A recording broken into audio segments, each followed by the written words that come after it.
and welcome to the latest episode 71 of the Lisa Pezik Show. So excited about this one today because I have my friend Kathy here with me, and we're going to be talking about a subject that really affects a lot of people, and one that's hard to sometimes identify and be okay talking about.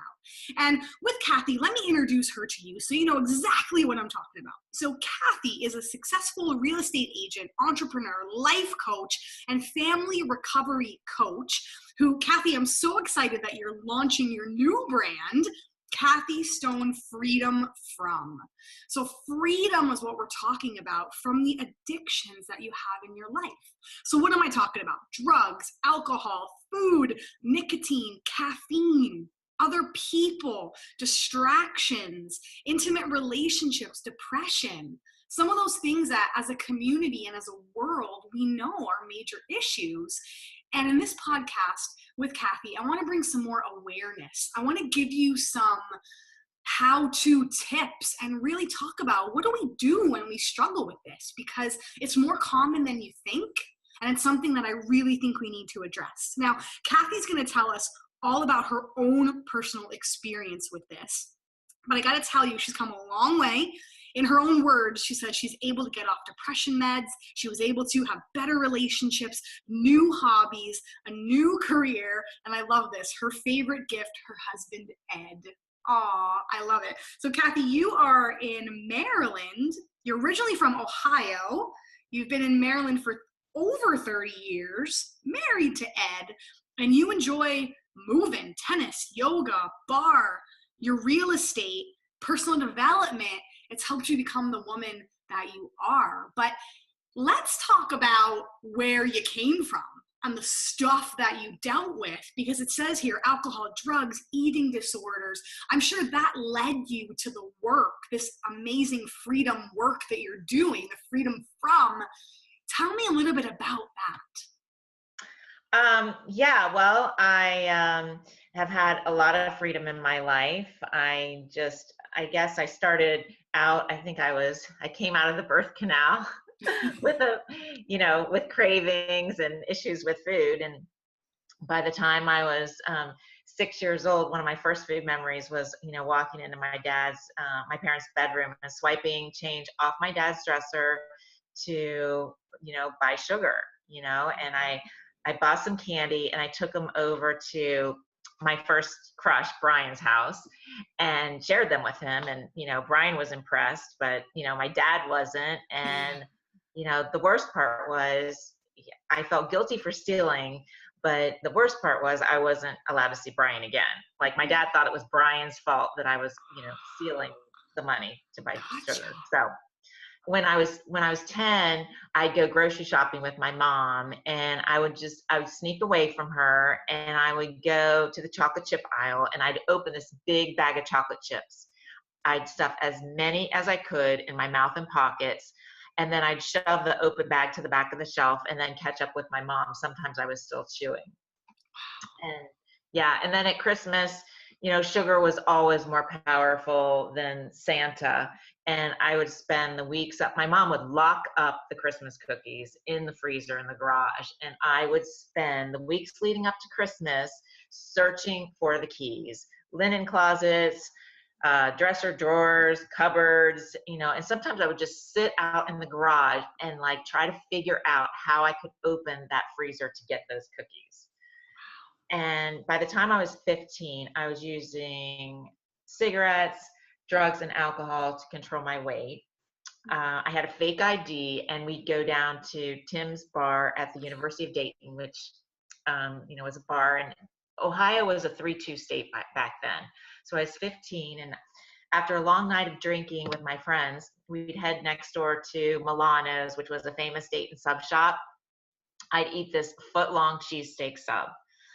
But I wasn't finished. When I got home, I'd sneak in the house, I'd open the refrigerator, I'd eat all the leftover chicken, spaghetti, roast beef. Mm-hmm. I still wasn't finished. Then I would go to the pantry. I'd eat the Doritos, the Oreos, the potato chips. When I was finally finished, I would go in the bathroom, I would stick my finger down my throat, and I'd throw it all up. Mhm. And I did that over and over and over again, all through high school, all through college. I even did it at work. At 17, I was working at McDonald's. I'd go in for an early shift and I would I would eat the pastries and the hash browns and go in the bathroom, throw them up. At lunch, it was Big Macs, apple turnovers, French fries.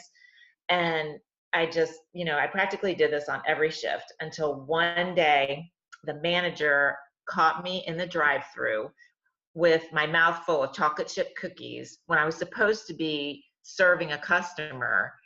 And that ended my career at the Golden Arches. And I was pretty devastated. I was really devastated. I didn't want that was the first job I got fired from. Wow. And but I didn't really realize it was the food that was the problem. I just didn't even connect the dots.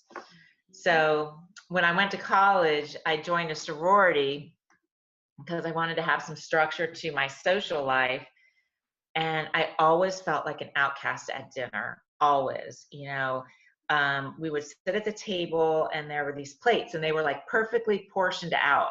And I was just like, that just like made me crazy, because it just didn't seem like enough food for me. Mm-hmm. And so I was always like having these thoughts in my mind, well, is there anybody going to be sick? And should I pick this table because there's less people and maybe there'll be more food? Because sometimes there was like a little bit left over, or maybe somebody won't want their dessert. These calculations were going through my head all the time before the meal even started. So this led me to one of my most shameless escapades ever, and that was the late plates. The late plates were these plates that were set aside for the girls that had late classes, and they were in the kitchen, and the house mother would put them in there. And so if you had a late class, you would come home and get your dinner. Well, I would sneak in the kitchen after dinner and I would start picking at the plates. And sometimes like if you took, some chicken off of one plate, you had to make them all look the same. Yeah. So I would end up taking like chicken off all the plates, or I would take a bite of all the desserts so that everything would be like, Yeah. And the house mother caught on, eventually, and she had to start locking up the kitchen because, everybody was getting upset and nobody knew it was me.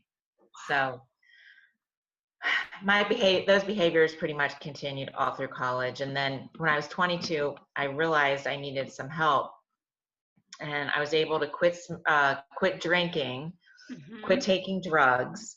I quit throwing up, but the food, I guess it was when I quit smoking, the food really got out of control. I was using the smoking to sort of not eat. So when I quit smoking and I was determined that I wasn't going to throw up again, the food really got out of hand. And I was a flight attendant at the time. And that's way back when they had weight checks for flight attendants. And I was binging. Yeah, so this was a long time ago. What? Oh my This gosh. was like a long time ago. Yeah, like this was back in 1986. I was a flight attendant, 1987, probably before you were born. I was born in 81. Oh, so you're just amazing. So you don't remember that, but I don't. yeah. So they had weight checks, and Wow. I was busting out of my uniform. I get on the airplane and I couldn't stop binging. I couldn't stop binging on peanuts. I would eat like 30 bags, and then I would just start crying. I was like so upset. I had no control, but I really, really didn't want to, start smoking again. Mm-hmm. And I didn't want to start throwing up again.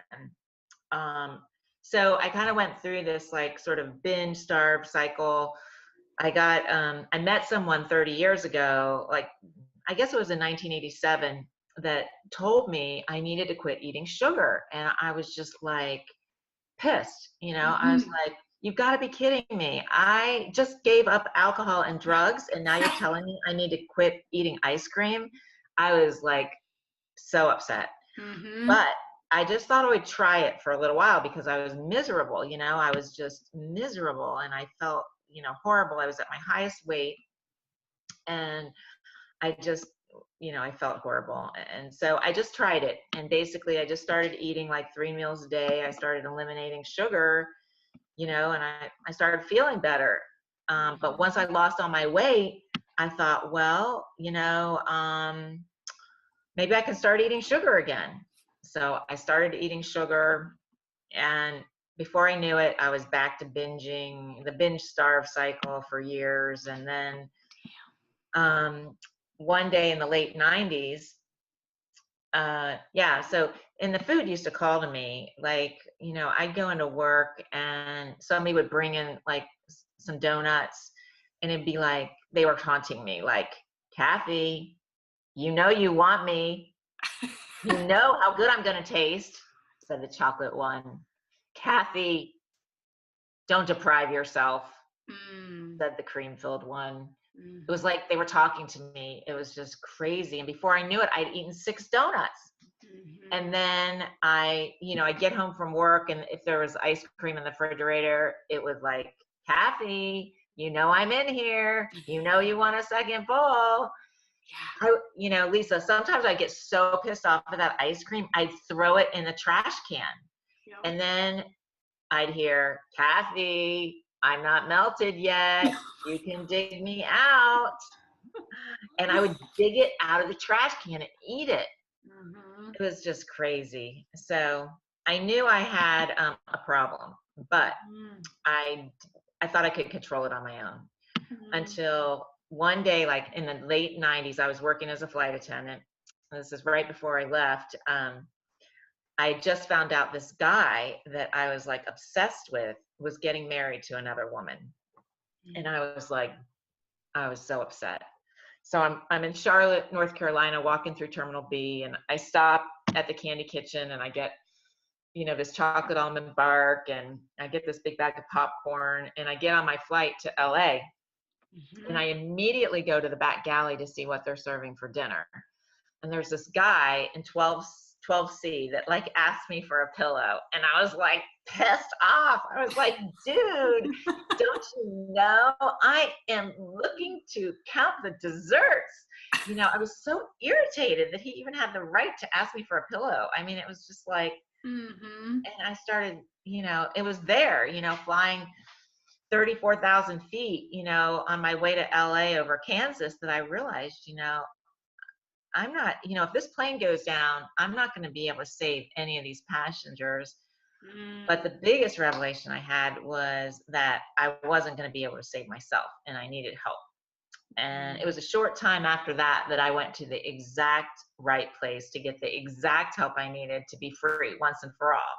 So now, I've been off refined sugar and flour for 19 years. Woo! Yeah, and I've been following my food plan, and I haven't had any unhealthy eating behaviors. I've maintained my weight, and I have complete freedom in my life, which is, it's bizarre. I mean, every day I wake up, I'm like, there's like food in my pantry, there's food in my refrigerator, and I just take, what I need and eat it. And it's just, it's such an amazing life. And like you talked about, as a result of letting go of the food and surrendering and, getting to what was underneath my eating and making those changes, I was able to, just start a whole new life.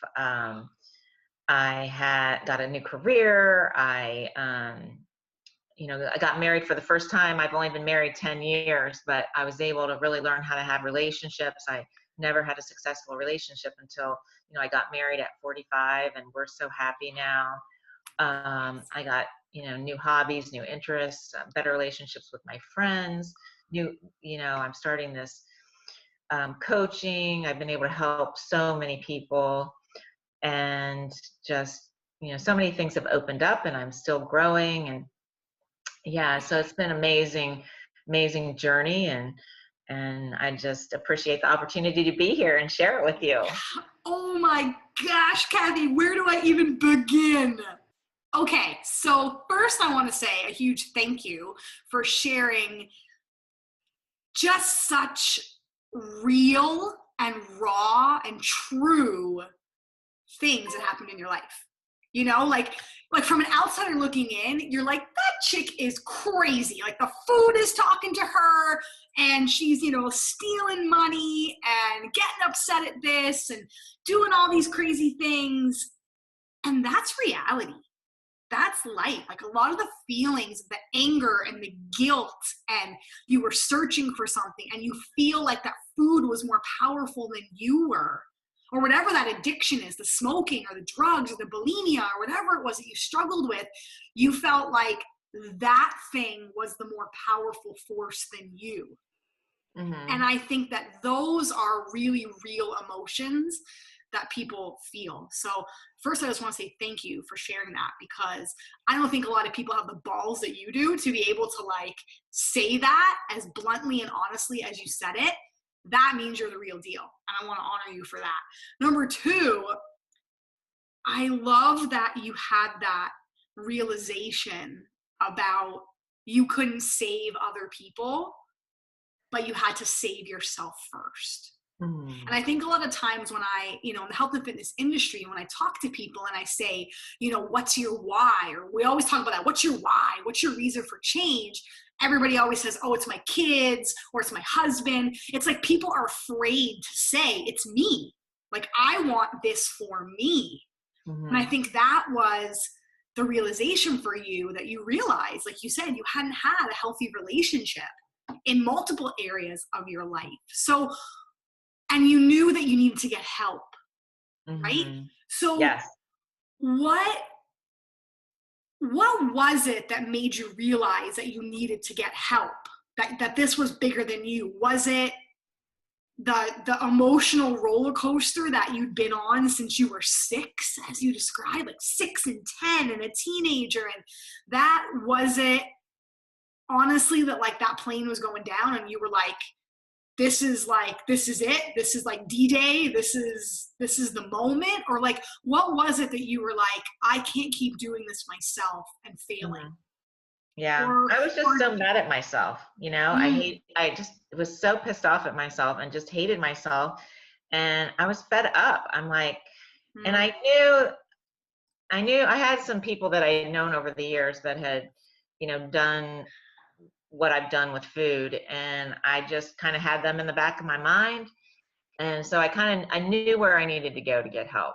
I had just not been ready. I just didn't want to give up that control. For so many years, I did not want to give up control of food. And I thought I could control it. I'd have good days and bad days. But I finally decided, you know what, I'm going to let somebody else take control of my food. I went away. And basically, I had no control over my food there. But I thought, I'm going to go there and I'm going to give up control. And after, 5 days, if things don't get better, I can come back home and I can go back to my old ways. But I just figured I'm going to give it a shot, because I was pretty much at the end of my rope. And once I let go, where I went in Florida, I didn't have any control over my food. There were people like me that were eating with me every day, and they were basically telling me what to eat, when to eat. If I didn't finish my plate, they were like, you need to continue eating your plate, and I had all those crazy thoughts in my mind. Oh my gosh, they're trying to fatten me up, or but I just let go. I did exactly what they said, and by giving up that control, I totally got my freedom. And I came back. They taught me how to grocery shop. They taught me how to, cook. I got off they taught me what meals look like, and I was on a regular meal schedule. And like I said, after coming back from there, I never had a craving again. Wow. So I love that it was almost like anger and then release were like the two emotions that you had. Sometimes we hear anger and we're like, oh, don't be mad, trust the process. And you're like, no, I was like pissed off at myself. I was pissed off that I kept relapsing. And sometimes anger can be a good thing, because it makes you hit that moment where you're like, I can't keep living like this anymore. Like, enough is enough, right? Yeah. And then I love that just release of, you were like, I'm going all in. I'm going to go and I'm going to go all in. Because so many people are like, well, I'll try. And you're like, no, you have to just do, like commit to it. Commit to it for a day. Commit to it, you know, and that's not to say some people maybe won't relapse, but if you never try and you never commit and you never release, you'll never get there. So you talked about at this place, they helped you with your portions and your eating. So what's the kind of stuff that you help people with? Is that kind of what you do for, what's kind of your process in a way of what are like the components or things that you think are necessary in helping people overcome food addiction or any of those addictions that they have? Yeah, well, I think definitely I recommend people go to a nutritionist and do, get a food plan. I mean, the food plan I've been on, I've pretty much been on it for 20 years.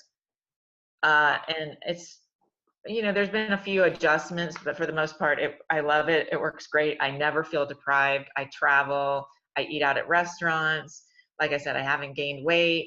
I eat really good food, and I crave healthier foods now. I still eat a steak. I'll still eat sweet potato fries on occasion. But I pretty much eat 3 meals a day and a snack. And they're all balanced, and I eat fat and everything. I don't eat any special foods or anything like that. Just it's pretty simple basically. But I think a nutritionist is good because everybody's needs are different, and so I would encourage them to, and I'm not a nutritionist, but a lot of people have been on my food plan. I've seen it work for hundreds of people. So I always offer that, people want that. I'm happy to give it to them and help them with that. So, get the food plan, and then really you have to get a support system in place, because food is everywhere. And it's kind of like when you think about alcohol, and if you're trying to give up alcohol, you're not going to go to the bars with your friends every night. You're not going to be able to do that. So you're going to have to find a subset of friends. It's not saying you have to give up all your old friends, but you need to kind of step back and get a new subset of friends, so that you can get support. It's with anything. It's like even when you think about like personal development, or when you're taking on something new, doing something different, you're going to have all those naysayers. So you need to be around the people that are going to support you. And so that's the same way with the food. You got to be around people that understand what you're dealing with, because you'll go home to mom and you'll say, and year after year she'll say, oh, you could just have one piece, and it keeps getting pushed on you. And some people don't understand, and I'm very lucky because my parents and my in-laws both were very, very supportive for many, many years. So you need a support system. That's definitely the thing that you need. And then you have to, and along with the nutritionist, you've got to let go of the diet mentality, because a diet is based on willpower, and a food plan is really based on you're powerless over food. So by admitting you're powerless, you're going to stick to this food plan, which is, kind of similar when you think about having a budget. It's not about deprivation. It's just about having a budget, eating within your means, eating what your body needs, so that you don't go into, unhealthy debt with your body, or so you're not unhealthy with food. So it's a new way of looking at things. So I teach people that. And then the third thing is really, keep investing in yourself and watering, getting to what's underneath.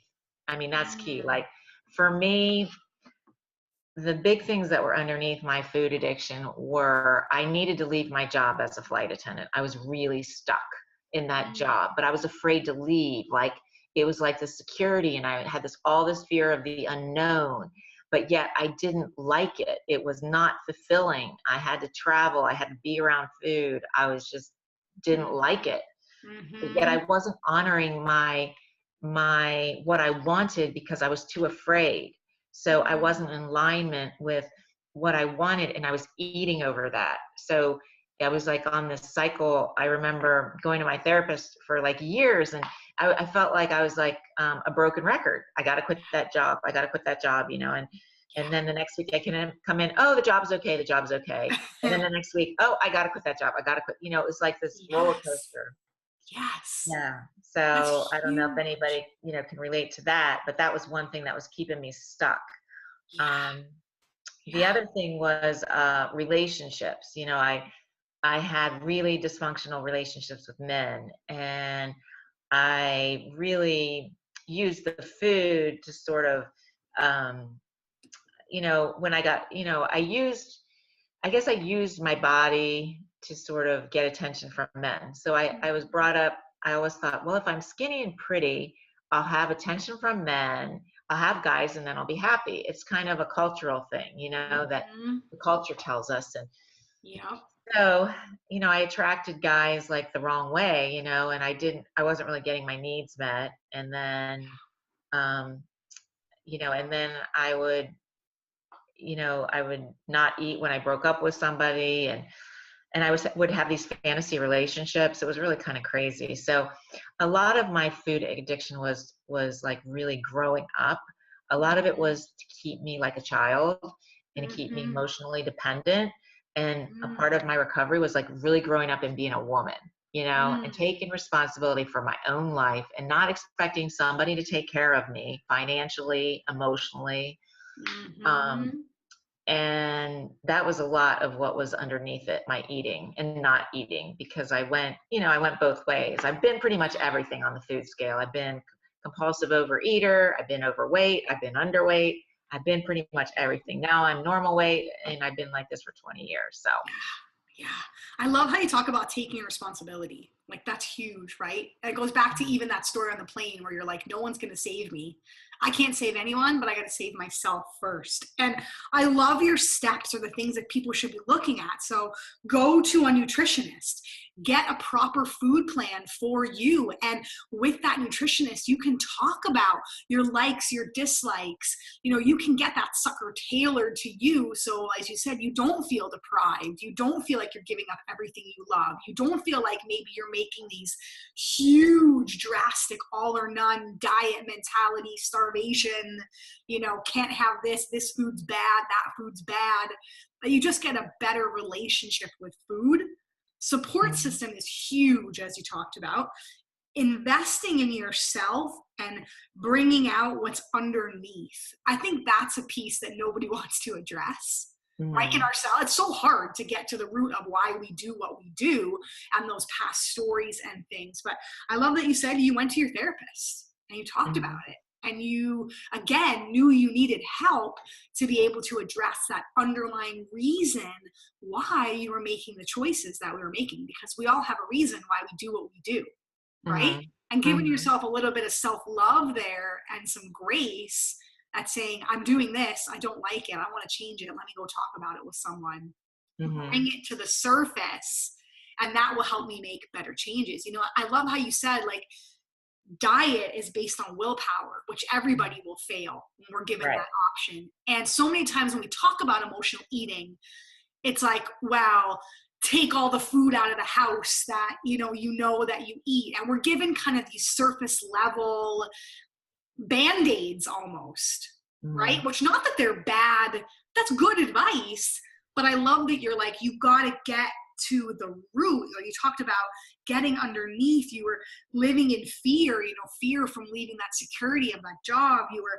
You were talking about your relationships and that sort of stuff, and these are like deep level things mhm, that it's like you had to be courageous to meet that head on and go, when this changes, the rest will change, right? mhm. So i Yeah. love i love that advice, that it's almost like that 4-step part, right? See a nutritionist, get a subset of friends if the current ones aren't supporting what you're trying to do, invest in yourself and get to that underneath part, and look at your relationships, Mhm. right? Because it's all connected. It's really Yeah. all connected. And I think, like for some people, for sugar, refined sugar and flour were really big trigger foods for me. Mm-hmm. And I just couldn't have them. I would just, if I had one, I would just start thinking about it. And So I did have to eliminate those, but you know what? I I know it sounds like shocking, but I don't even think about it. And I have gone through 20 Thanksgivings, 20 Christmases, 20 birthdays, 10 anniversaries, and a wedding without eating refined sugar. And it kind of blows me away, but you only have to do it for one day. Mm-hmm. You only have to do it for one day. But some people don't have that. Some people just need to, you know, they don't necessarily need to cut that out of their diet unless it's really causing them a problem. Right. Um, but I still like, even not eating those foods, I don't feel deprived, Yeah. because I feel full, because my meals are, they're satisfying. And yeah, and just like it's a continued investment in yourself, and really, when you think about it, I heard this past week. I was at Brendan Burchard, and Yeah. we invest in new cars, we invest in big houses, and cars depreciate, and Mm-hmm. houses can't appreciate. But we invest in all these outside things. But the best investment is really yourself. Totally. And I tell people, like, I remember when I was like, I was probably like 24, 25 years old, or no, I was 30. I was 30 by this time, but I didn't really have any money at all. I lived in this tiny apartment with, and I paid $1,000 for my Honda Accord. This is back in probably like early 1990s. Yeah. And but I always spent money. I wanted to see this therapist in Baltimore who I knew could help me, because I just heard other people, and she didn't even accept insurance, and I wasn't making that much money. But I always saved my money, and I went to this therapist. I didn't care. I was like, I'm going to the best therapist. I want to get better, and I just Mm-hmm. always invested in myself. And I've been investing in my therapy, my treatment, my personal development for 30 for 30 years now. And I can't tell you the dividends of Mm-hmm. peace and happiness and freedom, things that money can't buy, things that I have on the inside, Yeah. self-control, Yeah. restraint that, like, you just can't buy it, and it was worth every penny I spent. Yeah, it's not cheap. And I still have Mm-hmm. two coaches. Right now I have two coaches, and a lot of other trainers that I work with, Yeah. just to keep moving forward in my life. It's just because I want more. I want to grow myself more, and Mm-hmm. help other people and give back everything that I've been given. So there's no way to do that without support, because it's scary putting yourself out there and being vulnerable. And Mm-hmm. so Yeah. So don't yeah, be afraid to invest in yourself, because that's the yeah, best investment.